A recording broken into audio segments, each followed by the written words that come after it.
So as I said, thank you so much for joining us this morning. Those of you who don't know, my name is Kayleen Harrington. I'm the events manager for Norfolk Chamber of Commerce. I recently joined the Chamber remotely and kind of got the event planner and had to chuck it out the window and start from scratch. So I really hope you're enjoying the virtual offering that we've put on for you. And again, I hope you're enjoying our next recovery program event, which has been designed to support businesses to restart, rebuild and renew. So, because who couldn't do with some ideas, sharing the tips right now as a hard winter of uncertainty approaches. In the 60-minute seminar, Alex Durand, CEO of Klein Aviation Group, and Rebecca White, CEO of Your Own Place, will share their experiences, practical ideas, tips, mistakes, and learning simply from the benefit of others. Following the presentation, there'll be a live Q&A where Alex and Rebecca will share your will answer your questions. So please use the Q&A function when you have a question. So I'm going to hand over to Alex. Hopefully we'll then see, there we go, there he is. So we'll let Alex share his screen and off you go. Great. Morning everyone. Really nice to be given the opportunity to talk to you today. First of all, can you see my screen? Good.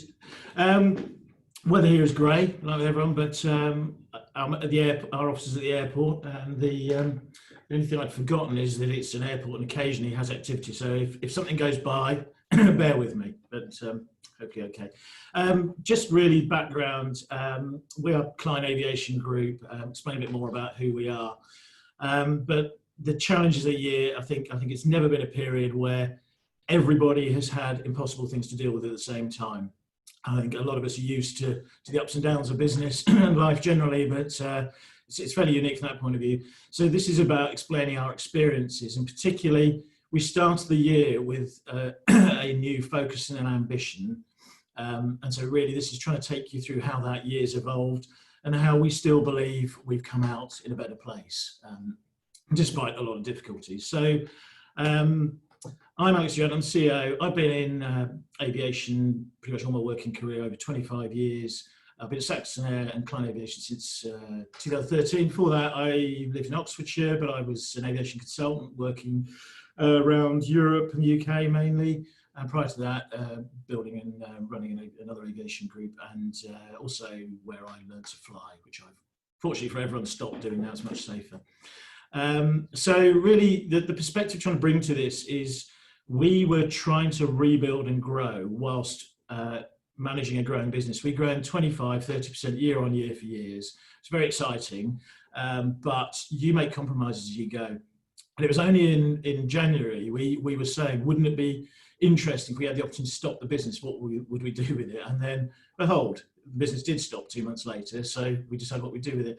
So really, I think the opportunity to do that is incredibly rare, if not unique. Now, obviously, there are so many negatives. I'm not going to linger on those. They're self-evident, so apologies if it sounds like I'm ignoring them. But this is about taking threats and turning into opportunities. So we looked at it and thought we would take the opportunity to jumpstart the growth we were hoping to do, whilst dealing with threats which at times could have taken us out of existence. So, but at the end of this, we believe an existential threat has actually made us stronger. And it's one of those lessons that dealing with difficult things is actually something you need to do from time to time. I don't think we welcome this, and it's far from over, but taking you through that. So here we are. Klein Aviation Group is based at Norwich Airport. We have premises just near the park and ride. Klein Aviation is the parent for other companies. But essentially we operate to about 6,000 square metres of space at the airport, 3 hangars and 3 stories of offices in the Klein Business Aviation Centre. Within the group we have Klein Air, which owns 2 helicopters and a jet at the moment, but we use that really to manage other people's assets as well. That's that skill set. And Klein is essentially the asset owning part of our business, and the Saxon Air company is the operating ones. So we have Saxon Air Flight Support, which runs the aviation centre, two primary activities. One is supporting the offshore helicopters. It's a heliport, and we process at peak it was nearly 40,000 passengers through our facility, and that's basically passenger and bag loading onto helicopters going to the southern North Sea. The other side of it, we are the nominated agent for Norwich Airport. So we look after anything that's non-scheduled. So that could be from training aircraft to business aircraft, right through to military. We've had the Red Arrows in a few times. I think some of you may know that. And really anything that comes in, which makes it a very interesting workplace, but also very challenging. We have two very parallel things going on. We have offshore helicopter operations, which are their own thing, and then any other traffic. So it's an interesting place to be. The other company, which is possibly more widely known, Saxon Charter, we're a worldwide jet and helicopter charter operator. We're based in Norwich, but we have a license from the Civil Aviation Authority to operate anywhere in the world, in simple terms. We have two licenses with them, one for jets, one for helicopters. And that's essentially a lot of our activity. At our peak last year, we had 15 aircraft. We're reduced to about 10 this year. But essentially, it's about operating, it's an airline, essentially. And then finally, we have Saxon Aircraft Sales. This was originally set up to trade aircraft, to buy and sell aircraft. We had a representation agreement with an aircraft dealer. We've actually changed things around. So this is, well, that is still there. This is actually where we front our sales up. So essentially, it's almost a consulting part of the business. It's a travel consultant. And then we place the business either with the most appropriate aircraft or our own fleet, but I'll come on to that. So, beginning of the year, we set a 2020 vision, which was very much really thought long and hard about how we rediscovered our purpose. And one of the things we've touched on throughout is how do you recapture your startup energy? That, you disappear into the sunset, but the sunset never comes, and you wake up and you've still got to re-energize. So we were trying to harness what we are. And so our vision is to deliver excellence to our customers in everything we do, delivering safe, sustainable, efficient aviation solutions, locally and globally. Lots of vision and values, there's lots of obvious truths in there, but this is actually quite loaded in that, excellence is hard to achieve, but I think people would expect us to be that. I'll certainly strive for it. Safety, obviously intrinsic to what we do. Sustainable in every sense, both as a continuing business, but also our obligations to the environment. And that's also been a challenge in our sector.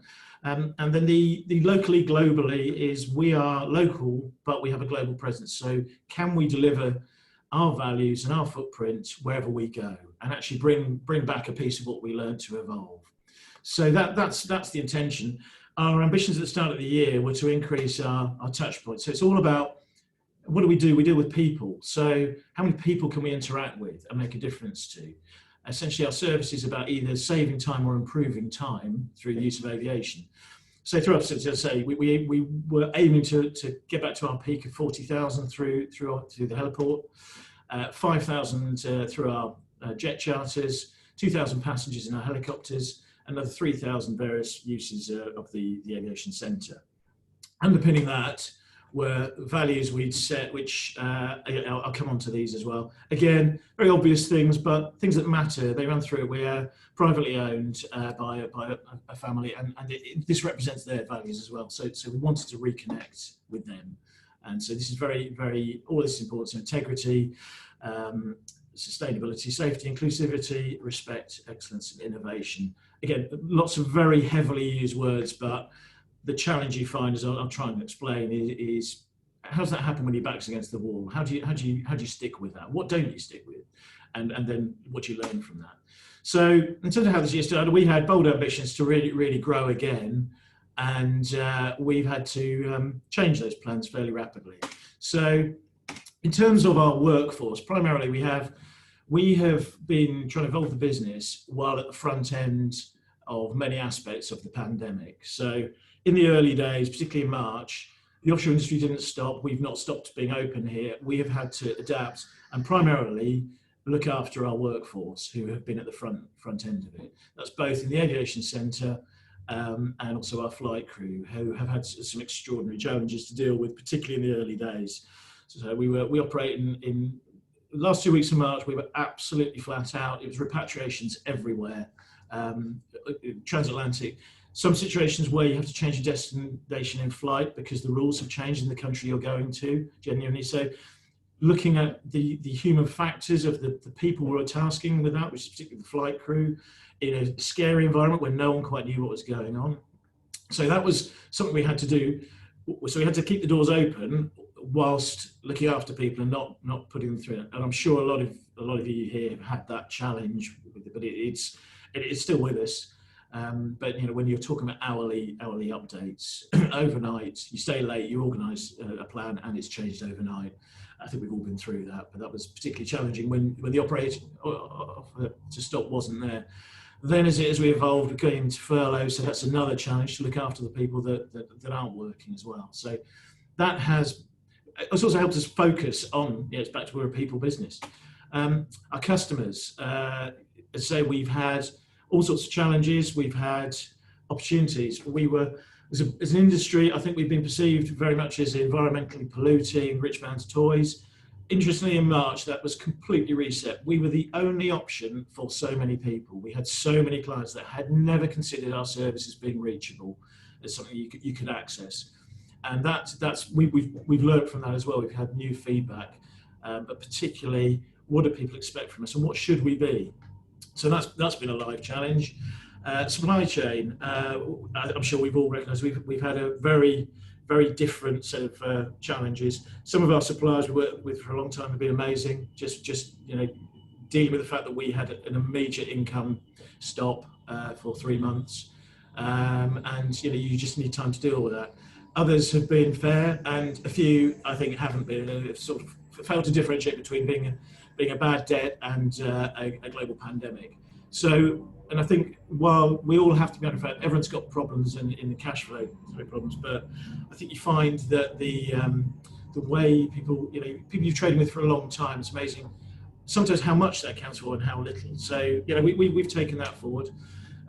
Regulators is a very broad catch for our direct regulation by the aviation authorities, but to governments, good and bad. So we've had to deal with just as we're recovering, the quarantines were brought in, which has really hampered our return to growth. And different using every single country we go to. By definition, we're travelling to other countries, and everybody is changing as we go. So that's been a challenge. Our regulator, again, it's good and bad. Incredibly supportive. Extended our approvals, recognising the fact that training, etc., couldn't happen. Very close attention to that, but at the same time, expect us to pay our fees on time, which was interesting. But that's life. But it's what you have to deal with. Finances, massive hit initially. We actually, although we started off March was incredible. We must have done 2 months business in 2 weeks, but then stopped dead. Went from 70% down in April to over 90% June and July. That is a very, very hard cash flow problem to deal with. No matter what you're doing, nobody is planning for that. So we've had to really manage that through, and very little external financial support. Apart from furlough, we've really had nothing. So fortunately, our shareholders have been able to support us, but it's been tough. And then the bit I'll touch on as well, our values. In all of this, where are our values? Our brand new vision of the world in January. Well, how's that looking? What are we holding on to? How's our integrity when we're dealing with suppliers that we're trying to buy a bit more time to pay while we sort ourselves out? So interesting, and I think that's been something which is just keeps coming through at the moment. Is if you mean your values, you've got to live your values, and that's not just in the good times. So it's been a really, really interesting test. So what we've done with that is we've taken a look at how we work. So in the early days, we put a core leadership team together who ran the business, put as many people working from home or furloughed as we could while we worked out what was going on. So many live decisions that we had to involve. But that was a really good way of us actually reconnecting with our business, finding out the way things have developed, the way we work, actually doing some of the frontline work is good to reconnect. So finding that group and actually the drive and willingness to just be there, whatever happened, and deal with it in very challenging times. But you learn a lot about yourselves. But then coming out of this is there's a survival mechanism, and then let's return to where we're trying to go. So what do we want to be? We can either batten down the hatches and get through, or back to why don't we take the opportunity to take stock, blend out some of the inefficiencies we've picked up, and look at it. So we restructured our group. We looked at how the companies worked, how they were for the future, what we wanted to be, and then what business structure we needed. and the roles we needed within that business, a complete clean right of every part of the business. So looking at roles and then looking at the workforce and who's appropriate. Do things change? Are people in the same position? So real root and branch. And then, you know, what do we do with that is we part of this is looking for cost reduction. So there's been some really tough stuff. You know, some fantastic people we've had to let go as part of this restructure. Our workforce is down about 30% at the moment, and our overheads are probably more than that. But it's really interesting when you do have a chance to stop and you look at things which are great, all sorts of contracts, packages, software solutions. You actually look at their effectiveness, and it's been a good chance of taking stock with that. But I think the main thing out of this is what do we want to be? You know, we survive. Hopefully, at some point, we all come out of this. What do we want to do? Let's get ready for that. Let's just not survive and work it out then. So our planning is now 1-2 years ahead, and then working it back from there. I think that's been really helpful about decisions to make now. You know, there's the survivability, but actually you need to evolve, and you need to be ready to take advantage of opportunities that come. You know, periods of significant change do throw up opportunities as well as make life very difficult. So we've been looking at that, and then part of that reviewing, you know, our work methods. So much has been attendance-based work.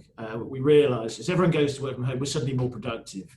When you realise that's not a coincidence, you really have to take a look at how we've been.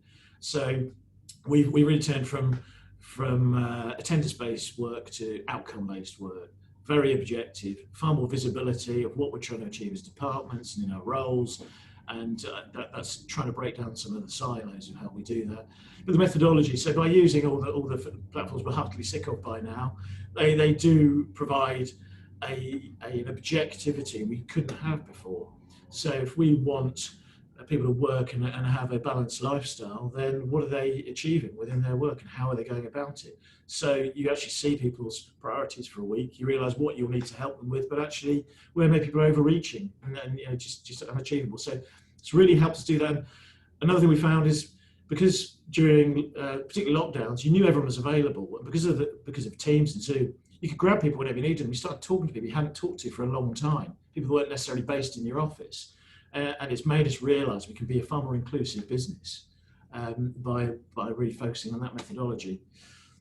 And then finally, you know, who we want to work with. That's customers and suppliers. Coming out of this, we're tougher. We hope we're more resilient. So we want to work with people we want to work with. Obviously, we're in a service industry, and we have to respect the fact that you have to compromise. But essentially, we want long-term partnerships. We want clients that recognise that we look after. For some of them, and managing an aircraft, it's their biggest financial asset that carries their friends, family, and business around. So that we need to have a level of respect, but we also then need to know how demanding, you know, and we have to rise to the challenge.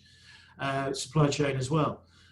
You know, partners that we want to support them in bad times, and we want to grow with them in good times, and just a reset on that.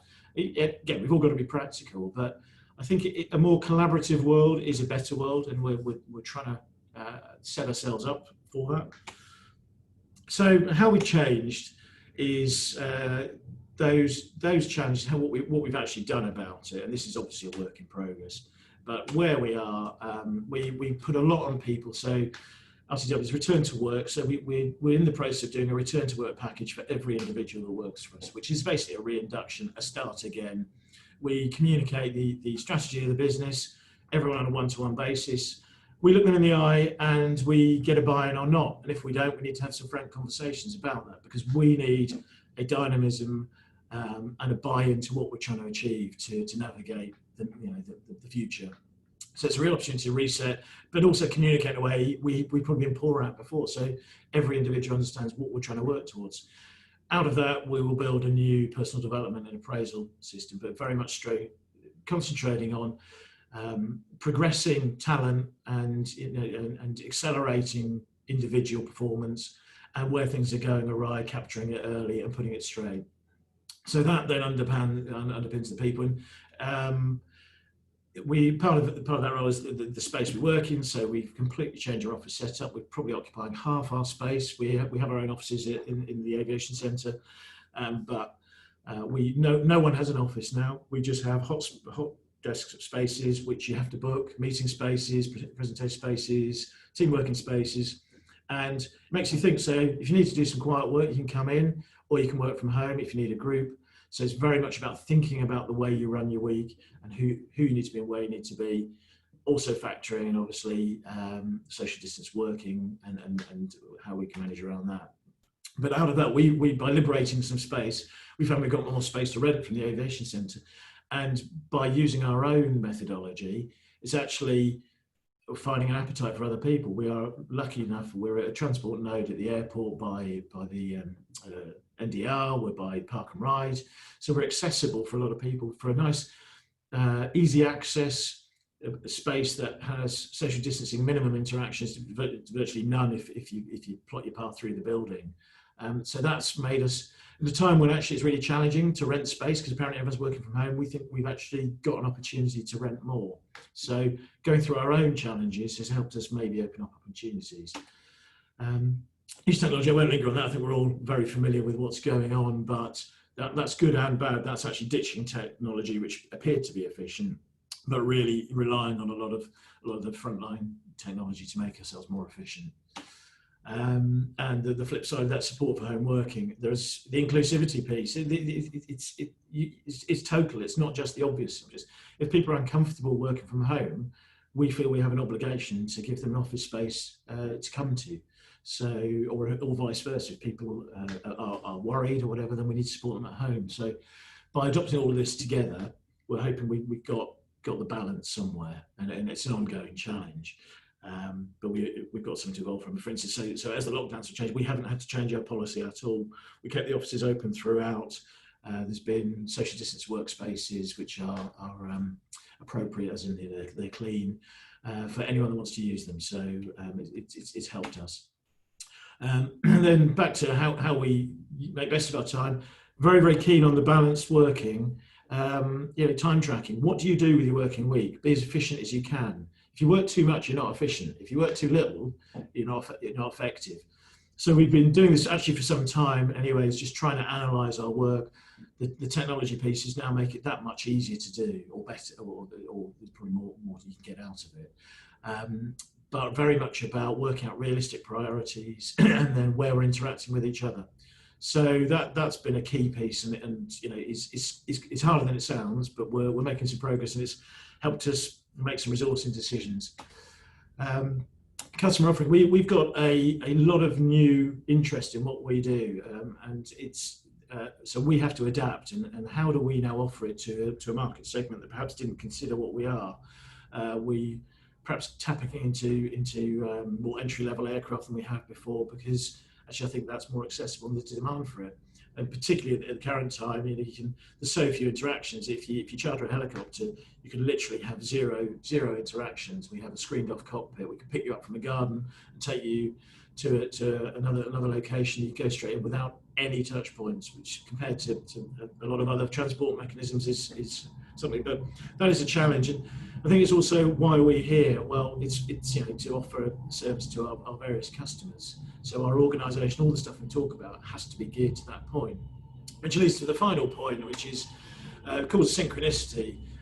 All sorts of production flows of businesses, however you want to put it, but it's trying to get all the moving parts of our businesses to work together so that we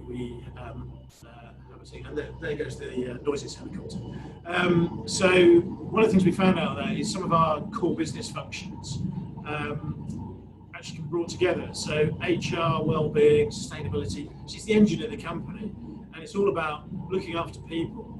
And if you look after people, they'll look after the business, and the business will look after the people. And so that's really where we're going. So that seems like a good point to stop with a very noisy helicopter outside. So just going to hand over to Rebecca. We'll take any questions at the end. So Rebecca's going to go next. So thank you very much for your time. Fantastic. Thanks, Alex. And I want some time to reflect now, but unfortunately I've got to crack on in that impossible situation where you're not quite sure if anybody is listening, but I'm sure you are. So I'm, I guess, on the face of it, going to have a very, very different business to talk about. And I'm going to have a chat about FFTs. And if you follow me on LinkedIn, you'll know that I often start the day having listened to a Brene Brown podcast. And if you've not found her yet, find her. She's just started another one called around leadership, Dare to Lead. And FFTs is part of her Unlocking Us podcast series, Flipping First Times. And then she goes on really later to talk about actually second times, second dates, second days of training, which I always find quite hard. But essentially what she's saying with FFTs, these flipping first times, is that we're all going through this pandemic for the first time. And I think essentially what she's getting at is to cut ourselves some slack, because this is pretty tough right now. So moving on. So just going to tell you a bit about us. I'm Rebecca, and I'm CEO and founder of Your Own Place, and we're a social enterprise. And since 2013, we've been working with people to prevent homelessness. Right now, like many of you, we're doing absolutely loads of digital delivery. And this was a recent course we delivered for a young mum who was getting her own place on her own, having grown up in the care system. And I guess for us, what it's highlighted more than ever is, of course, the huge digital divide across our society, which I guess I'll come back to, because it is relevant in terms of how we work with our people too. So a bit more about us. In normal times, we're an extremely close little team. That's a mixture of us and the people we support. We don't like to give them labels. And we're equals. How we talk about them, how we talk to them remains the same. So what is it we actually do to prevent homelessness? Very quickly, this is a mentor match in the forum back in the days when I'd spend my life having coffees in the forum. Mentors are trained and matched with people who are often lacking in support but getting their first place, and people who are moving to independence who want someone without agenda, without prejudice to chat to, and you know, we can't wait to get back to those face-to-face matches. They're virtual for now.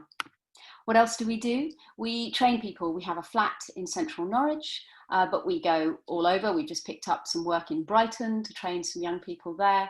And we train them in life skills, anything from how to pay your bills, to understanding how debt and APR work, why you pay the council tax and how to set up that direct debit, as well as how to get on with your neighbours. Anything that's going to help people who often don't have a lot of support to keep their home when they get it. And then finally, what else do? Well, we train those mentors. You know, that is a business in itself. Those mentor matches don't happen by accident. So we train mentors from across the business community, across all communities, because just like the people we support are diverse, so our mentors should be diverse and aspirational too. So that's what we do. So we hit a problem. We were trundling along. And I don't think any of us saw it coming. We had a fairly good business model. We're only 7 years old. We're very much still finding our feet. In January this year, we'd just taken on social investment to the tune of £100,000 to bring in an operational manager to free me up to work on the business, not in the business. That's a lot of money to a tiny enterprise like us, and that's a loan, money we have to pay back. So this was to be our year of consolidation, solidifying what we do and our systems and processes. So, you know, nothing big going on for us. Of course, it's easy to look back and think life was simpler then. There was still an idiot in the White House and there was still climate change. But we were getting on with our job, albeit against an extraordinary backdrop of the world we live in, which is to prevent homelessness and huge inequality. And so somewhere around mid-February, this COVID-19 word comes along. And we know when the dust finally settles, there will be ongoing recriminations about what central government and indeed local government should have done to prepare all of us better for this. But the reality is, and Alex may well have been better prepared than we were, but how many of us were really prepared for something of this scale? If we have risk and business continuity processes in place, generally around sort of the probability of risk, and I guess to most of us, it didn't seem too great. So I want to categorize really our approach into 5 areas. And one is our people, one is our tech and working remotely and how that worked. The other is the people we support. So those include our customers, the people who do pay, as well as those who don't pay, the people that benefit from what we do, all our people. Our finances, our business model, and our strategy, much as we were responding to a crisis. And of course, unlike, I guess, the aviation industry, we suddenly found ourselves with more need, but less money and less resource generally floating around. So we had to look at our finances, business model, and strategy. And just working with uncertainty, that sort of looms across everything. But what really, really does underpin everything we did is our people. You may know Rebecca Osborne, fantastic local graphic artist. So a few of these images today are thanks to her. And this is our team before our latest member joined us. So there we were, our team, all experiencing this flipping first time, which already seems a lifetime ago. So what did we do? So our people, who are the team, I guess I'm talking about first of all. This is the Maslow hierarchy of needs. And I'd really love to ask you, if this was interactive, how many of you have seen Maslow, and perhaps Kayleen will let me know in the chat if any of you know about Maslow. Maslow is something I came across 25 years ago when I trained as a teacher, and lots of social workers use it too. And it's a brilliant diagram of the things we should be considering about people, aiming for the top. So at the bottom, you've got people's basic physiological needs of shelter, of food, and of warmth. And curiously enough, those are often the things we focus on for homeless people, which is why actually we don't break the cycle, because we don't aspire to more than that. But in the realm of this pandemic, actually that's something that could be impacted on in your team as well. They may suddenly have issues of food and of warmth and of shelter as incomes get hit and life becomes uncertain. On the next rung up, we've got safety needs, security, health, resources, job and property. So again, this is a health pandemic we're talking about here. So do we know if people in our team are being affected? Do we know if people in their families are being affected? How's that impacting on people? On the next one up, we've got love and belonging, friendship, intimacy, family and connection. And we've seen heartbreaking scenes of people that can't go and see loved ones in nursing homes and care homes. We all need connection. It's scientifically proven the health benefits of a 20-second hug.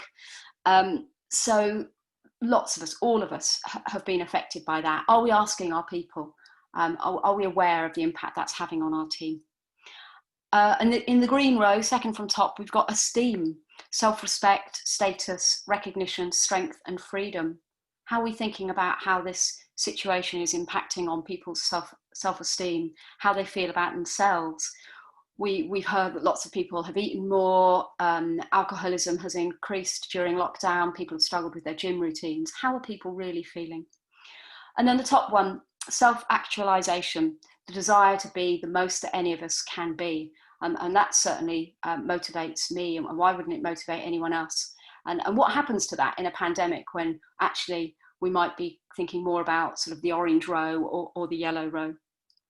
So as I say, this is used a lot in social work, but I think it's universal. I think it's a great tool and sense check for thinking about how our teams are. And I've got a team member who is in a private flat share. Housemate has lost her job in retail, and he doesn't know where he'll be at Christmas. So he's doing his job, he's getting along really, really well, but I know that sooner or later there's going to be a big issue. How can we help him? How can we support him? So my top tip for people is ask those open questions. Ask about how they are impacted and what it is they need. So this one was about tech and ability to work remotely. We are a pretty techie team. We were cloud-based. All of our systems are on the cloud. I'm sitting here in front of an Apple Mac. We have flexible working as the norm. So we went home on the, I think, 19th of March, at 9:30, and we were all up and running kind of at home by 10 o'clock. But thinking back to Maslow and thinking about how people's home situations are. Have they got a chair? Have they got Wi-Fi? I've got a colleague who's perching on the end of his bed because, again, he's in a flat share. He doesn't have a kitchen that he can share with his housemate to have some quite personal conversations. And are our online systems fit for purpose? As Alex mentioned, it was an opportunity to look at what did and didn't work. For us, we had to move all of our delivery online. So we actually collaborated. We're not the experts, so we collaborated in order to make our content really, really great quality. But also in terms of tech, I've talked about inequality. I care passionately about inequality because it's not them and us. It's not just the people we support, but all around us. Have we got colleagues who are underconfident about the tech? We were all aware in the first few weeks and months of Zoom about some people were struggling more than others. So it's about changing perceptions and not making assumptions that just because we're all using all of these gizmos and all of these tools and platforms at home, that all of our colleagues feel the same. They're not in the office now. They can't sort of nudge someone and say, oh, can you give me a hand? I can't make this work. Actually, they might be really struggling at home. And the other thing is to make it creative. We've used lots of these images. As I say, we've collaborated with an e-learning platform provider because we're spending a lot of time in front of this. I think we have a duty to make the day run a bit better. So my top tip for number 2 really is to be creative with it, but to be flexible and understanding too, because colleagues may be struggling. So back to those open questions about how they're getting on with it all. So I'm going to come now to the people we actually support. And really, it's more of the same here. It's about people. And remembering that we're a social enterprise, so we receive commissions, we have funding, we have investment. So we're empathizing for their situations too. Conscious, we may not get emails responded to as quickly as normal. A lot of our partners are the local authorities, and they were the absolute front line, getting rough sleepers off the streets, responding to track and trace. So just recognizing that can be frustrating, but we don't know what people are up against. And one of the things we've experienced, and again, it's conversations I've had openly with colleagues, is around data poverty. If you're creating a service where you're expecting people to access online, have people got the credit to do that? Not everybody has got an infinite monthly account with Vodafone that they can just keep using. My colleagues spent yesterday driving 150 miles around Norfolk to deliver Wi-Fi, MiFi dongles, to deliver devices, and to top up people's credit, because people might not want to use credit on what you want them to use it on, and then have none left at the weekend to FaceTime grandma. So are the people we're reaching out to, our customers, whoever it is, let's not make assumptions about where they're at and what they can and can't do. So I think tip 3 is about not being afraid of not knowing or understanding, asking our customers what works for them and what their situation is, just being really acutely aware. So this one, sort of far duller, but really important, and some of you may have seen this before. We did this really early on. It's our strategy triage tool. And it was that moment where we just had to stop dead, I guess, in March.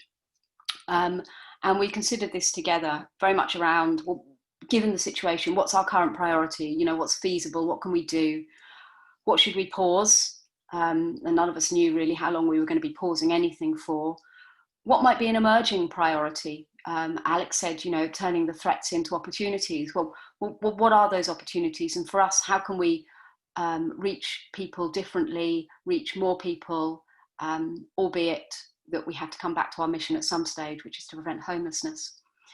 What have we got to let go? It's quite possible. In Alex's case, he talked about systems. There might be other things we're doing, which right now we just can't. We just have to learn to say no. But also what goes in the unknown? What do we not know enough about to make any decisions? And therefore, what questions do we need to ask? And this is a tool that we turned into a creative tool so we could do it together on Zoom. But the key word there was we did it together. I did some of the thinking on my own, and then I brought the team together. I then talked to our board, and we went through this exercise together so that people were clear on what we were going to do. And on that, it seemed to make sense to recruit a whole new board of non-exec directors as well. We were planning to anyway, but that sort of changed a bit in terms of the skill sets we thought we needed. We're a tiny organisation, we can't possibly have all the skills we need. So of course we brought in a new board member with digital skills. And it'd be daft of us not to. So we went through a big recruitment process and brought in 6 new non-exec directors in the summer to see us through what is going to be a very different phase than the one we really expected. But as I say, the top tip there really is to collaborate on that. It's easy to think strategy involves those people and finance involves those people. But the more people you involved, the better outcomes you get, I really believe. And then this one really is about working with uncertainty. So just because it's a great picture, here's a group of young people we trained in independent living skills. And I decided in early October, we were going to have the world's most local lockdown. It was quite clear that there was going to be lots more confusion and flip-flopping. So given the hard work we'd put into digital delivery, we can make our own decisions to actually say, do you know what, we're going to be really clear, we're virtual from now on, because that allays people's anxiety. That enabled the team to plan, it enabled our commissioners to understand, it enabled us to put everything in place to say, we're virtual until we decide we're not, rather than being reactive to every tweak that came out from government, which didn't always feel very, very helpful and very clear. So for that one, it's about checking understanding, being clear, because messages, you may think you've been clear, and then check for understanding, because what people hear is not always exactly what you've said. So clarity, simplicity, and honesty. And I'll be honest, I've had to change my mind too. I've had to U-turn as well, because of the people we work with. But so far it's working really well. The team really appreciate that clarity. So I'd love to hear, what did you do that went well? So again, in the chat, because I think, the reality is there's probably a third wave coming. I think we're back here in about February. So in the spirit of being positive, I'd just really love you to think about what it is that you did really, really well. And then just to wrap up, in the spirit of that certainty, what we did was have a plan A, a plan B, and a plan C, which is really, really boring. But really the only certainty at this time was time. Sure enough, March 24th follows March 23rd. So we created a plan, and plan A took us from March to the end of August. So the team knew broadly what was going on within a certain time frame. And then plan B takes us from September through to March, and plan C takes us from April next year, which we're starting to think about now. And giving people that hook of time, well, this is what we think we'll do in September, October. They know there is an October, they know there is a November and a December. It's amazing how reassuring that is, that actually you can have those certainties. So where you can find them, grab them and communicate them would be my absolute top tip. And I have sped through this a little bit, conscious of time today. So just huge thanks for listening. Jared and I, 2 weeks ago, still delivering some face-to-face work, and we hope we'll be back there very, very soon. But I suspect, these are flipping first times, these are FFTs, we're all doing much better than we probably think we are. So I'd love to stay in touch with you and hear how you're doing as well. Thank you so much, Rebecca. I don't know if we've got a quiet bunch this morning or they're just frantically typing.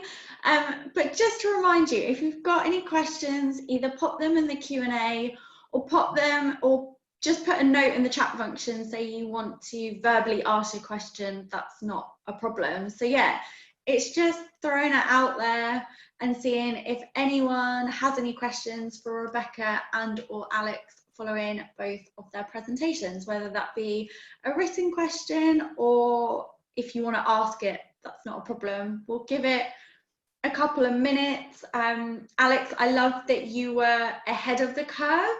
At the start of the year, you thought, oh, if we had some time, what would we change? And then obviously COVID hit. So that did put a little smile on my face.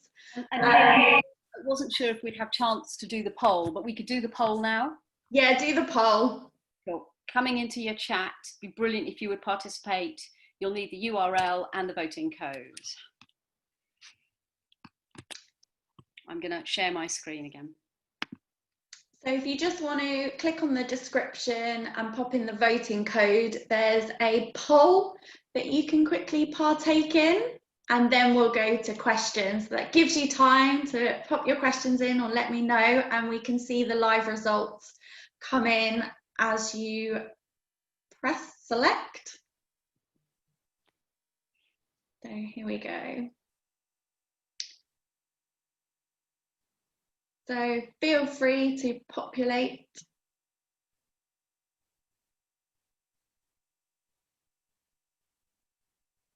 Anyone else? Oh.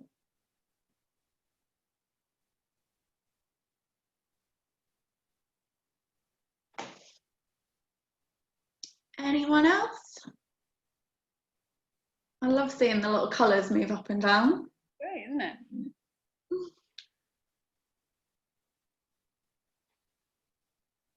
Just checking. Anyone else want to take part before we close the poll? Or do you want to leave it on in the background while we quickly ask the first question? Sure. Yeah. So Alex, we've got a question for you from Sue. Who were your new customers in terms of type of customer? Oh, Alex, you're on mute. Good point, sorry. It was, I think we're used to a B2B, very much a business audience, and perhaps the private individuals have been more high net worths, your typical sort of you think of. And what we found is it's pretty much exclusively consumers, it's private interest, families, friends, holiday inquiries, groups flying together that don't want to avoid as much as they can contact points of airports, or maybe airlines just aren't operating routes. So it's almost entirely private individuals or their families moving away from what was more of a business model. Thank you. Sorry, I was busy reading the next question. So that was a great question from Sue. We've now got a question from Jonathan. So this is for both of you, so I don't mind who goes first. How did you both keep positive, especially at the start of lockdown? I love it. It's like, who goes first? God, it was so hard. I mean, I'll be honest, I didn't have a chance to think. The nature of our work is, we didn't furlough because we were supporting people in crisis, and are, not dissimilar to Alex. Our business model stopped overnight, but we had to design a new one in order to be able to reach people, and had to reach people. So I stayed positive because of the incredible work the team did, because of the stories we had of being able to reach people, and because of the difference we made. And so for me, that remains the case in a pandemic or not in a pandemic. It's the mission, that knowing that we're doing something worthwhile, knowing that it has a purpose, that kept me positive. And then I kept doing the sort of the normal stuff. I kept my routine, and I still got up at the same time. I still did the same exercise. I still kind of worked at a desk, if not a different desk. So kept the routine, I think, really helped. Yeah, I think that was key. And when I was working for myself, before I came to Saxon, I was used to the discipline of working from home, and I'd actually missed it. So from a working point of view, I relished actually being more efficient, and I was used to that routine. I found myself so much more productive. But you don't, like I say, you don't really think, I mean, our job is to be positive relentlessly. There's always an outcome, isn't there? You've got to be showing that. But the concern at the moment is, I was touching this with a group of people last week, is how long can you go on like that? As I say, we have a very long time to keep doing this. And your normal, I think the best thing my daughter said the other day, lockdown 2, it's like the old one, but rubbish. Now I know a lot of people struggle, but because they've got to go to school. So a bit more family time, if we were lucky enough to sort of have an environment where that was okay. But, taken away, you can't go to the pub, you can't go to a restaurant, you can't watch sport. It's you see the lights narrowing, and you've got to grind through. So your normal coping mechanisms aren't there. And it's really hard. You've just got to pick yourself up. But the worry is, at what point there's a payback somewhere for all of us. And I don't think it's an easy one. But yeah, because you have to be. Thank you. Alex, we've got a question from Louis saying, reference your slide. How did you devise and plan how the future looks in 1 to 2 years? You mentioned looking ahead. I think it was learning. Fairly rapid continuous growth have made us a very complex organisation. So we're still complex. We have different activities, but it's how to make them complementary and feed each other, essentially. And one of the things is simplicity. So where we had 9 or 10 types. If you look at a typical airline, they have a couple and lots of them. We have one of many, incredibly difficult. So it's really trying to our new business is the business we're already doing rather than creating new strands. Against that is actually starting new businesses. There are opportunities to get into activities we're not doing, enhancing our training, various other things. So yeah, simplifying is the simplest answer to that. Thank you. We're getting some great questions coming in, so I'll try and get through them as quickly as I can. So Ross at GDL has said, unifying theme seems to be the importance of people and making time for people, whether that be face-to-face or Zoom to Zoom. Also internal restructuring, what one might call fleetness of foot.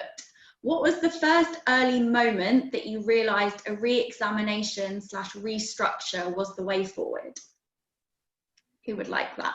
Well, because we relish sounds like it wasn't awful, but we relished the opportunity to grab what we'd started to do. So we had the idea in our mind, so we sort of tried to jump to it. So I think it was essentially about just rediscovering our purpose, to say that startup energy. Rebecca, did you want to add anything, or do you want a different question? I guess, I mean, we've not really had a restructure. Yeah, we've recruited new board members, but no restructure at this stage. No, that's fine. So Rebecca, will you incorporate into your business models now and future planning the need to be flexible to be able to respond to more possible future pandemics or crisis? Yes, and not applicable, I suppose, is my answer to that one. So we were always going to take our offer online anyway. So in terms of reaching our people to achieve our purpose, that was always going to be digital, and that's been sped up somewhat. So that is now absolutely there to stay, which is, you know, why we're in that situation now in lockdown too. In other ways, I'm utterly committed to face-to-face delivery, and we will return to face-to-face delivery. That's how we build relationships with people. And build the trust on which all of our impact is based. Will I explicitly plan for a pandemic? Probably not, because of A, what we have put in place. We can now deliver in this situation, and I believe we can convince commissioners that we can achieve our impact. And B, we were flexible workers anyway. We're a tiny organisation. We were never all in the office at the same time anyway, because we're not office-based, because we're out working with people in the community. So yeah, I think that there will absolutely be a stop and pause and reflect, probably a year away, to really look at what that planning looks like. Thank you. Alex, we've got a few questions, so it's up to you whether you want to answer that or an alternative question. It's so difficult. So as leaders, have you managed to take breaks / holidays, or have you generally worked through it? Just work through. I think probably actually seeing some of our clients try to take holidays and have to come back rapidly, I think it was a reminder, but it almost felt irresponsible to try. I think we had some plans for the autumn and fairly early thought it's just not a sensible thing to do. So no, again, just gone straight through, which is back in the wellbeing day where we're trying to encourage that time to recharge. I always try and take a 2-week holiday, and I found the benefits of it. Well, we haven't done this, and I found it particularly challenging. We've been doing a lot through the winter anyway, and I was hanging on, and the timing was ridiculous. We've done a bit of a restructure, which has been quite hard work. I was hanging on to take a break around about the end of March, and I was literally going to one weekend thinking, right now I can take a time off. And that Monday was, let's go. We're now in the new phase, and it hasn't stopped since then. So yeah, it's a hard one. Thank you. And then the final question, how concerned are you that closing offices and workspaces will reduce the workforce's ability to swap ideas, be radical, sort out issues, etc. Yeah, hugely concerned. As I said, we're committed to returning to face-to-face delivery. People talk about the water cooler conversation. We don't have a water cooler, you know, but we have a small space, and we will keep that small space that we use as an office. We work with people who we have to have conversations about, and sometimes we have a passing conversation which highlights a risk to a person's life, but also we have conversations that highlight an opportunity where two members of staff realise they've got an opportunity that they could share. And those spontaneous conversations simply don't happen by pre-arranged Zoom meetings. The team have got loads better picking up the phone and being spontaneous. I'm going out for a walk and a coffee very shortly across the park with my manager. But yeah, I am really concerned any company that thinks Zoom is an alternative to being based in an office, and I'll get off the fence and say that really clearly. Alex, is there anything you want to add? Yeah, I'd agree with that. I think the theme running through both of us is very different. It's all about people, and people like contact. That's a really key point that Rebecca made. You know, that physical contact it's still, when we do have meetings, it's still weird to have to sort of nod or smile behind a mask. You know, it's just not human behaviour, and of course we've got to go back to it. But it's just challenging. But yeah, wherever we have the opportunity, let's at least have a version of it than living online. And we've found some of our energy has been dissipated a bit by not being together. I think sometimes it becomes a very two-dimensional world, and that's not good, particularly for creativity. Perfect. Thank you. Rebecca, I didn't know if you wanted to quickly touch on the poll results or if you just want to leave it there. I know it's 10:59, but I'm happy either way. So we were there, look. So I think that is really interesting, and I'd be interested to look again at who's in the room. But you know what Alex said, there are absolutely opportunities, and I don't want to exploit and benefit from anybody's hardship, just to be absolutely clear. But there are opportunities. We are an employer for businesses to develop and grow and do things differently and better. So I think that's great to see that there. But equally, that can be the case as well as it turned our world upside down. You know, you could potentially tick more of one of those. So I think it's not surprising to see that there too. Perfect. Well, just want to say thank you so much for joining us this morning. As I mentioned earlier, I will share a copy of both presentations with everyone, along with the recording as soon as it's available. I have popped in the chat function our next recovery event, which will be around Brexit. So feel free to click through it or book on. All of our events, with the exception of a handful, are completely free of charge. So we're here to help and support you in any way we can. So yeah, just a massive thank you. Apologies for being slightly over, but it's 1 minute. Hopefully that'll be okay. Just a final goodbye from Rebecca and Alex before we sign off. Bye. Enjoy the rest of your day, week, and yeah, I think I can see some blue skies. So hopefully, wherever it's been gloomy, the sunshine is now coming through. So yeah, enjoy your day, week, and hopefully we will see you soon on one of our virtual events. See you later, everyone.